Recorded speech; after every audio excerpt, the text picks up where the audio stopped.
Welcome to SK cooking. இன்றைக்கி என்னோட ஸ்டைலில் பீர்க்கங்காய் துவையல் எப்படி பண்ணலான்றதை பார்க்கலாம் வாங்க.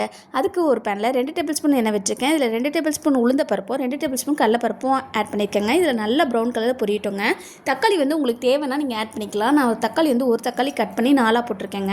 இது நல்லா பொரிஞ்சதுக்கப்புறம் பீர்க்கங்காய் சின்ன சின்னதாக கட் பண்ணி வச்சுருக்கேங்க. தோல் சீவாமல் தாங்க கட் பண்ணி வச்சுருக்கேன். இதையும் இதில் சேர்த்துட்டு நல்லா வதக்கிக்கோங்க. வதக்கினதுக்கப்புறம் இதுக்கு தேவையான சால்ட்டும் இதில் போட்டு நல்லா வதக்கி கொஞ்சம் எடுத்துருக்க ஸ்டேஜில் பார்த்தீங்கன்னா இப்போ நம்ம காஞ்ச மிளகாய் பூண்டு ஆட் பண்ணிக்கலாங்க. ஒரு 10 பல்லேருந்து பூண்டு எடுத்துருக்கேங்க. இந்த பூண்டையும் காஞ்ச மிளகாவை ஒரு 10 காஞ்ச மிளகாய் ஆட் பண்ணியிருக்கேங்க. இதில் நம்ம சேர்த்துக்கலாம். ஒரு நெல்லிக்காய் சைஸ் அளவு புளியை ஆட் பண்ணியிருக்கேங்க. இதையும் நல்லா வதக்கி எடுத்து வச்சுக்கோங்க.